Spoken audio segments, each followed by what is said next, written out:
Well, Dad, we're going to remember you for exactly that and much more. And we're going to miss you. Your decency, sincerity, and kind soul will stay with us forever. So through our tears, let us know the blessings of knowing and loving you, a great and noble man, the best father a son or daughter could have. And in our grief, let us smile knowing that Dad is hugging Robin and holding Mom's hand again. On the primary campaign trail in New Hampshire once, he grabbed the hand of a department store mannequin asking for votes. When he realized his mistake, he said, "Never know, gotta ask." You can hear the voice, can't you? As Dana Carvey said, the key to a Bush 41 impersonation is Mr. Rogers trying to be John Wayne. If you were down, he would rush to lift you up. And if you were soaring, he would rush to savor your success. Strong and gracious, comforting and charming, loving and loyal, he was our shield in danger's hour. He was part of a courageous generation of young Americans who led the charge against overwhelming odds in the historic and bloody battle for supremacy in the Pacific against the colossal military might of Imperial Japan. I believe it will be said that in the life of this country, the United States, which is, in my judgment, the greatest democratic republic, I believe it will be said that no occupant of the Oval Office was more courageous, more principled, and more honorable than George Herbert Walker Bush. President Bush was also responsible for the North American Free Trade Agreement, recently modernized and improved by new administrations, which created the largest and richest free trade area in the history of the world. There's a word for this. It's called leadership. Leadership.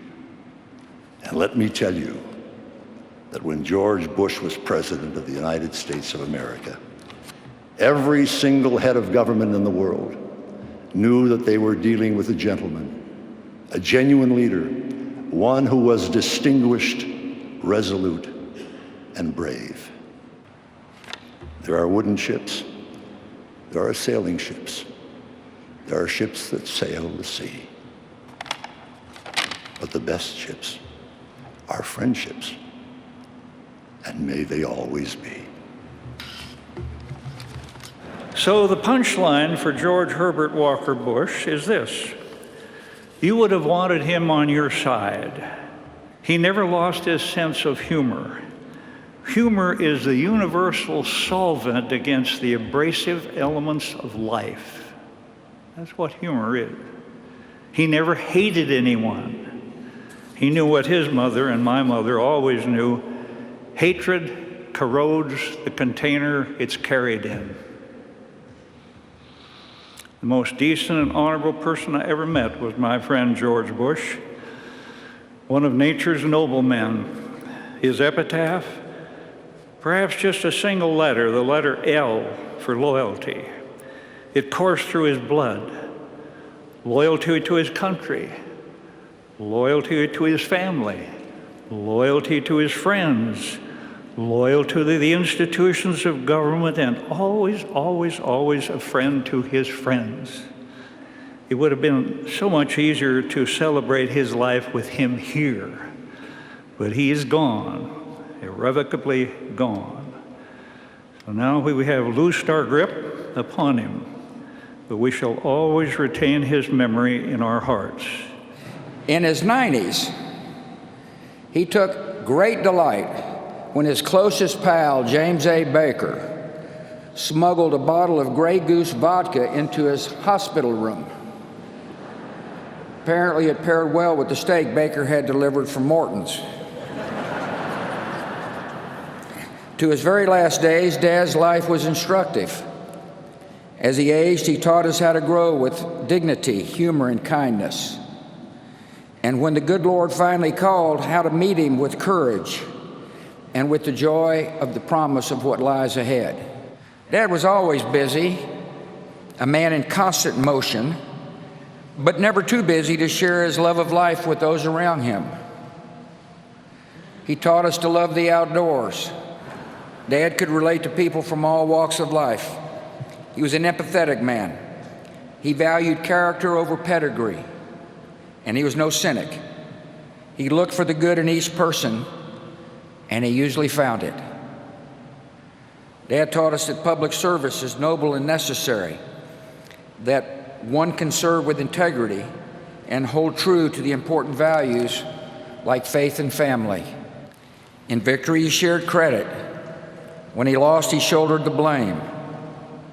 He accepted that failure is a part of living a full life, but taught us never to be defined by failure. He showed us how setbacks can strengthen. None of his disappointments could compare with one of life's greatest tragedies, the loss of a young child.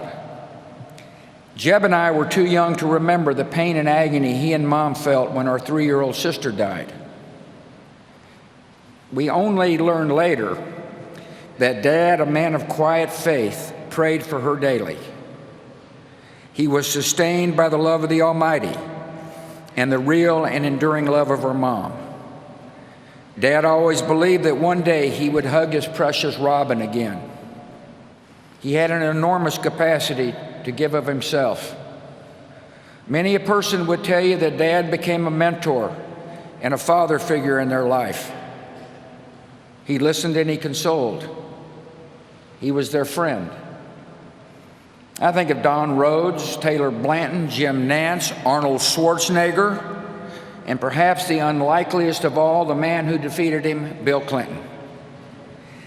My siblings and I refer to the guys in this group as brothers from other mothers. He taught us what it means to be a wonderful father, grandfather, and great-grandfather. He was firm in his principles and supportive as we began to seek our own ways. He encouraged and comforted, but never steered. We tested his patience. I know I did. But he always responded with the great gift of unconditional love. Last Friday, when I was told he had minutes to live, I called him. The guy answered the phone, said I think he can hear you, but he hadn't said anything for most of the day. I said, Dad, I love you and you've been a wonderful father. And the last words he would ever say on earth were, I love you too.